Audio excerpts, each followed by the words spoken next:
Okay, we're going to demonstrate how we're going to remove this floor. First of all, I have to go around the perimeter with the Sawzall. And then we're going to go saw with the circular saw along each rafter. But the first step is to start going all the way around with the reciprocating saw. We call it a Sawzall. We made sure that there's no wires in the way. This one's abandoned anyway, but we made sure there's nothing that we're going to cut into. So without any further ado, that's exactly what we're going to do. We're using these for prying, but we bought a nice pry bar. Menards real nearby, so that's really good. So here's what we're going to do. Start right here. Again, it's like really mushy between the joists, and it also has an odor in it. And the insulation underneath this does as well. So that's why, many reasons why we're removing this. Again, we made sure there's no wires in the way.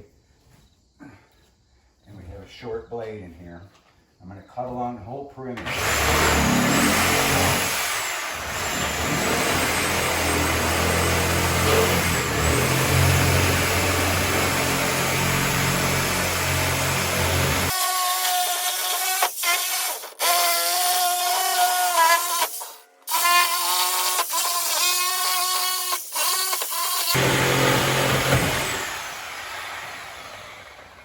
So we're going to go around the whole perimeter like this and then start the ripping along the joists.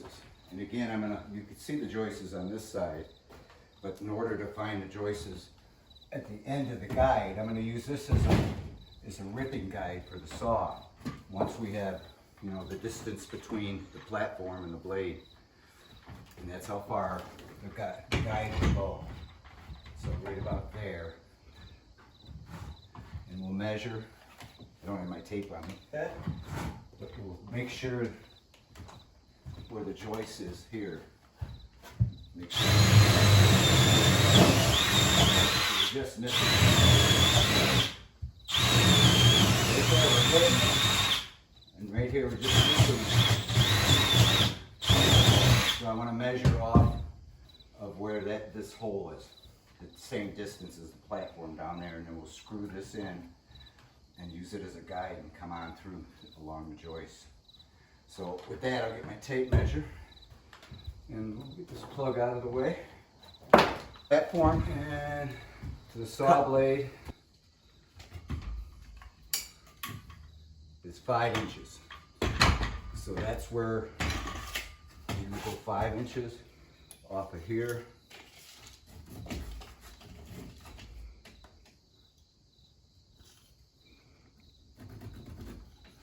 Which is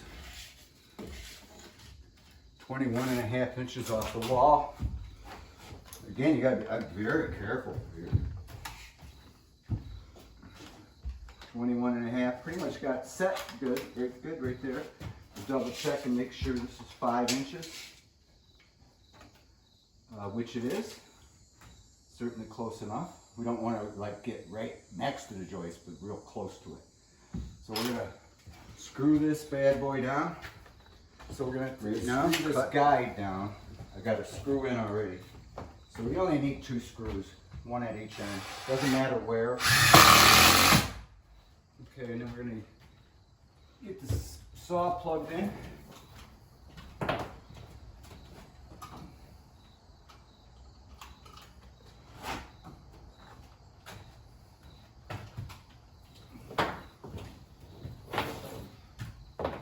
And again, there's nothing, the saw blade is set, so it's just below the depth of the wood.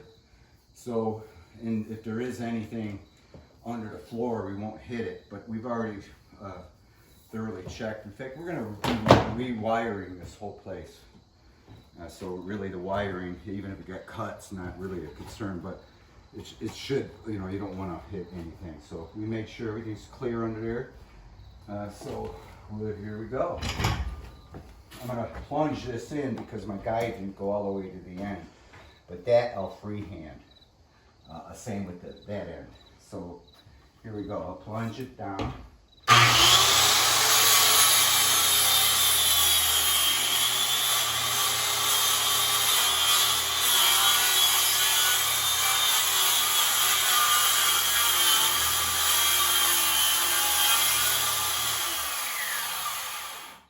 this side.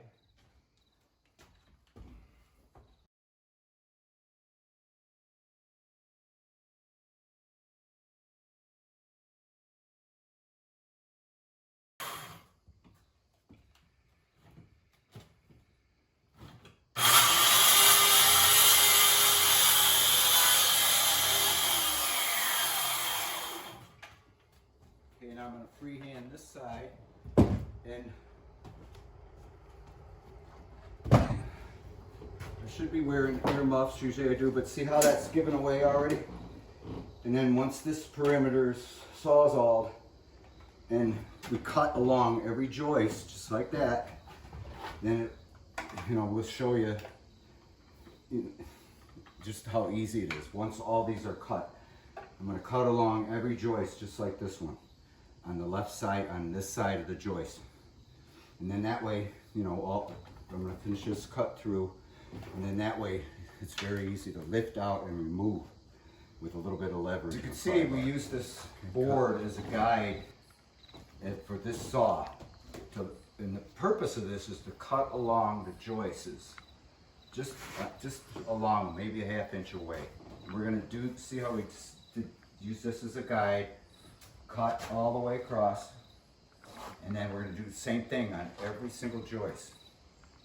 And we can give you a demonstration. I'm going to move this guide over. I'm going to have to, we can't walk on this because you see how weak it is.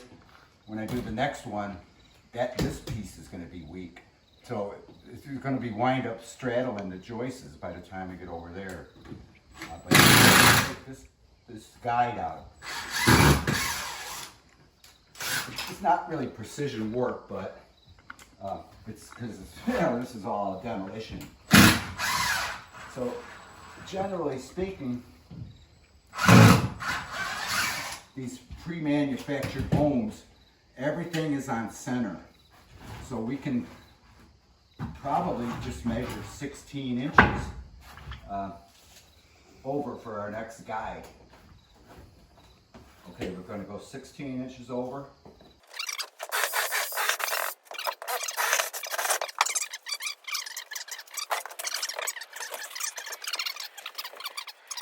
You drop stuff down there all the time. I mean, so I'm going to leave that down there and get it later. But, again, right about there, right on that line. And actually right through here is the ductwork, which we're going to get rid of all the ductwork. Okay, I'll screw this down.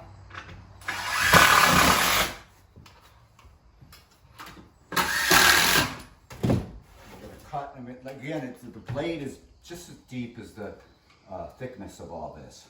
So we're not really going to hit anything. If I do, it's going to be a screw or something from one of the because they have some going this way.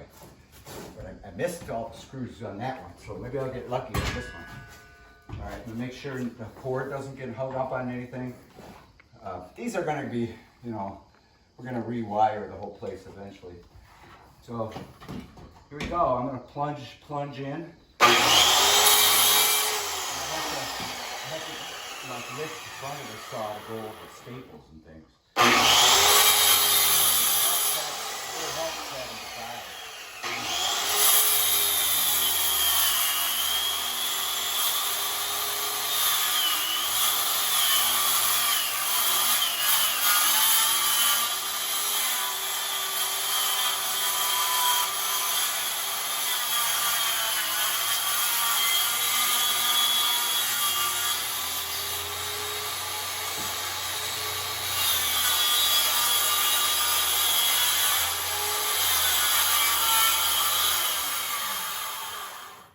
Always make sure the platform's against the guide, because the saw will want to wander. Again, this isn't precision, this is demo work, but still, for safety reasons, you want to make sure the platform is against the guide, the platform of the saw.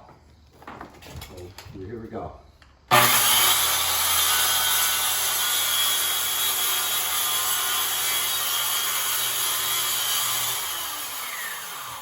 Right here is a seam, factory seam, where they have a bunch of screws, because underneath they have another piece of wood. that they screwed to kind of make it, you know, one, because these were not tongue and groove. So they compensated by putting wood underneath, but it looks like I'm gonna miss these screws here again.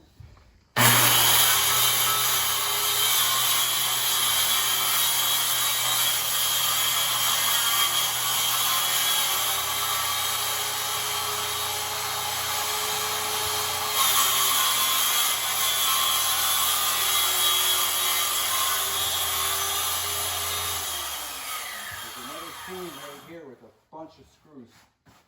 So looks like I might hit one, so if you see a spark, don't be surprised. The rest I'm gonna freehand, just like I'm gonna freehand that end because the guide's not long enough. But once you get going, again, it's just demo work.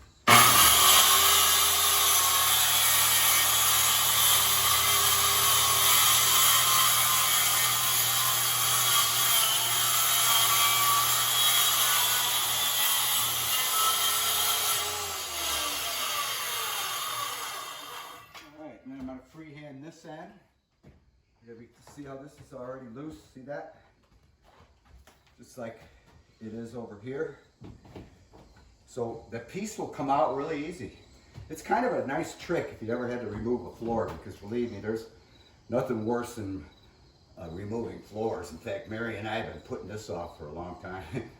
We've been hoping a dumpster was here by now, but we can't stop working. We have to get this floor done. And this is the easiest way to do it, in case you ever run into it. It took us all day to do that section, but this section is going to be a lot easier because this section had multiple layers of band-aids. This section is all original flooring, particle board, which is in desperate need of replacing. You can't just go over it. You have to remove it because it's damaged, it stinks, it has mold and mildew in it, and it smells. It's like people had carpet on here, you know, with all kinds of issues. Now it's kind of safe walking here because the ductwork is here, but still I gotta freehand this out and I have to straddle and stay on the joist. See, there's the joist, there's the joist.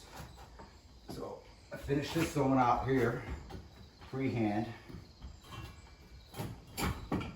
And it's always good to wear, obviously, safety goggles. These glasses are rated for safety, and they're my prescription glasses. All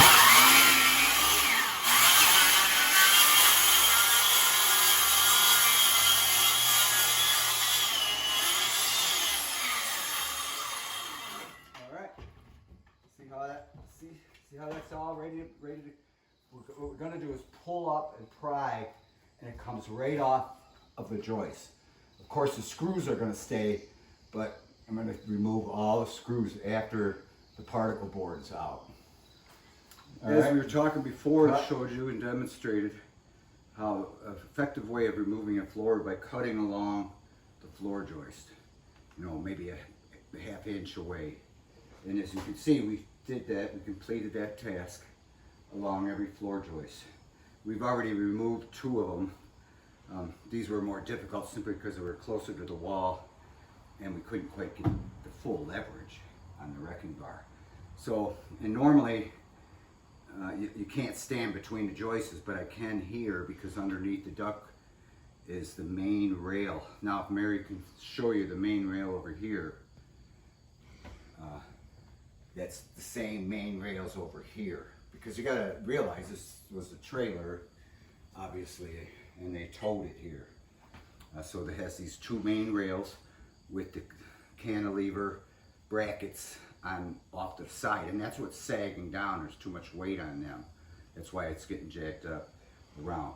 But in the meantime, let me show you how simple this is now, because we cut along the joists. Now, you know, again, on the next several, I'll have to be straddling the joists, and then Mary will also help me. She's really good at it. But right now she's doing the camera. So here we go. Let's see how easy this one goes. Sometimes you can even just, you know, like lift it up, you know, because see, it's on the other side. The cut's on the other side of that joist, so it'll like teeter right over it. And then once you get the proper pivot on this wrecking bar, you know, pivot it off of this joist.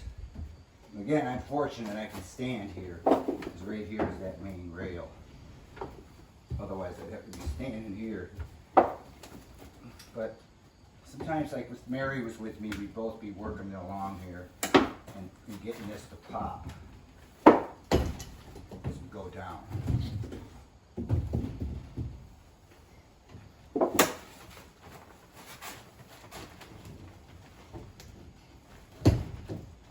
I'm tempted to just try and lift it. So when I do that, normally I would be wearing a mask, but I can't because I'm talking. So for demonstration, I'm not wearing a mask, a dust mask, because that, believe me, this is dusty. So here we go. I'm going to try and lift this up. 1, 2, 3. 1, 2, 3. 1, 2, 3. 1, 2, 3. Normally, Mary and I'd be doing this together with that little extra oomph. 1, 2, 3. It's almost ready. See if I can't step on this part because it'll go down. So, but it does come. Sometimes you can even, work it down like that, and then maybe I loosen it a little more.